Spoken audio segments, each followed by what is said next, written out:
Over 2,000 years ago, the Library of Alexandria was a meeting place for all the great thinkers and scholars of the time, who came to this intellectual haven to teach, to learn, to create. But somehow this grand design did not survive. Whatever the reasons for its disappearance, the fact remains that the Egyptian government, UNESCO, and the UNDP wish to rebuild the Library of Alexandria, a lighthouse for all those who venture along the paths of knowledge. Since 1986, many milestones have been crossed. The donation of a prestigious 4-hectare site by the University of Alexandria.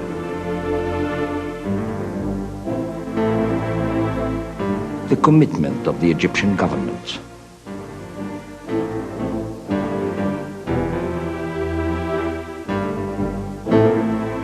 The organization of the feasibility study by UNESCO and the launching of a fundraising campaign.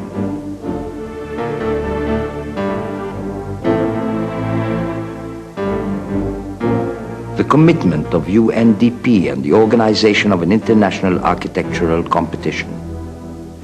The creation of the general organization of the Alexandria Library by presidential decree. The laying of the foundation stone by President Mubarak and Federico Mayor, Director General of UNESCO. The selection of the winning design. A beautiful idea is being revived.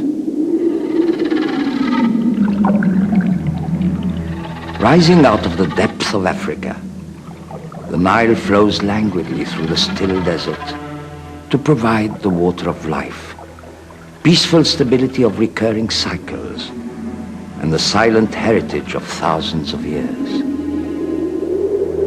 The Nile comes nobly to offer its gift to civilization, Egypt. Egypt the grand and bounteous, a metaphor for the love of life and beauty, for the quest of knowledge. Is there anyone who hasn't heard of the great and mighty Ramses and his Abu Simbel?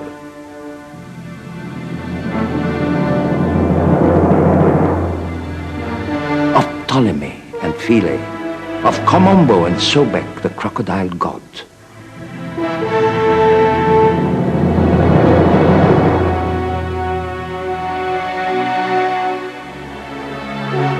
Of Amun, Luxor, and Karnak.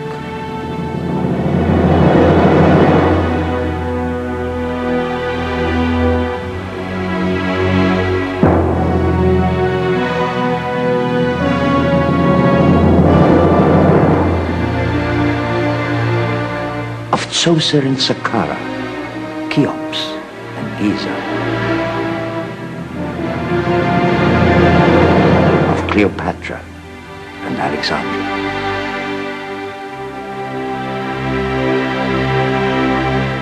In 331 BC, Alexander, king of Macedonia, makes his gift to Egypt, Alexandria. A century later, oh heavens, what a mob! An ant heap is nothing to this hurly-burly.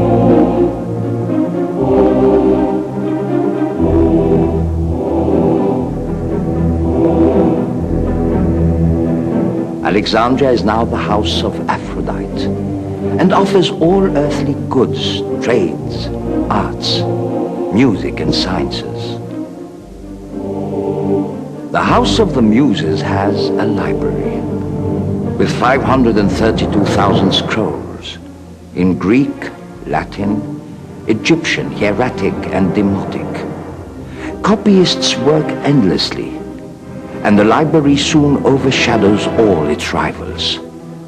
Pergamon, Ephesus, Samothrace, Rhodes, Athens, and Carthage. Alexandria is the enlightened and intellectual capital of the Mediterranean world. Scholars flock there to teach at the library. Euclid, his geometry. Hipparchus, his astronomy. Herophilus, his surgery. Archimedes, his mathematics and inventions. Lysantas, his grammar. There was beautiful Alexandria.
Here is the revived library of Alexandria, the Bibliotheca Alexandrina.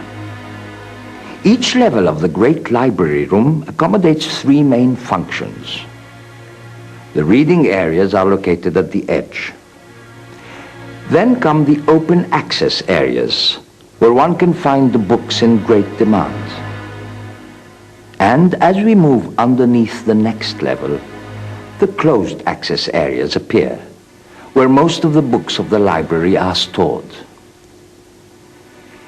This system is repeated at the other levels, thus creating a large amphitheater with easy orientation and good overall view for the users.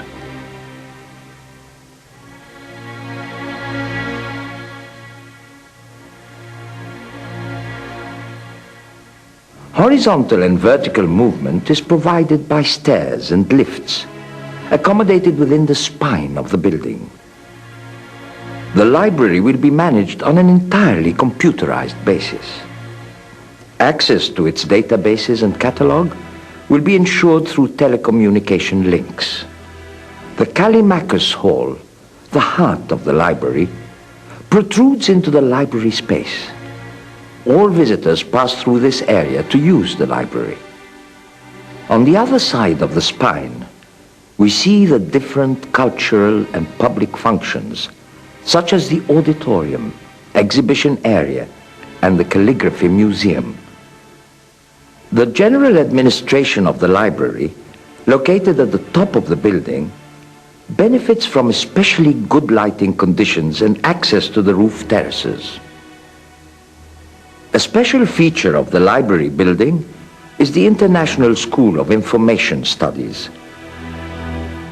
In a prominent position on the site, outside the library itself, stands the planetarium.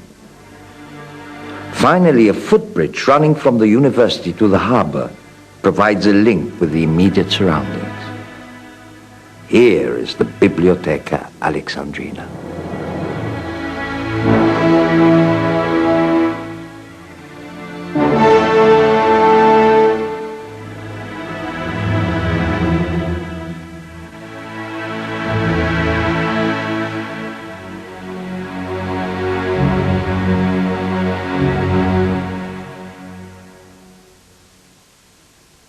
In order to respond to the wish of the Egyptian government and give the world the Biblioteca Alexandrina, it is the whole international community which is called upon to give its technical and financial support so that all together we could revive this symbol of universal light and privileged meeting place for the benefit of all men and women in their search for knowledge and truth.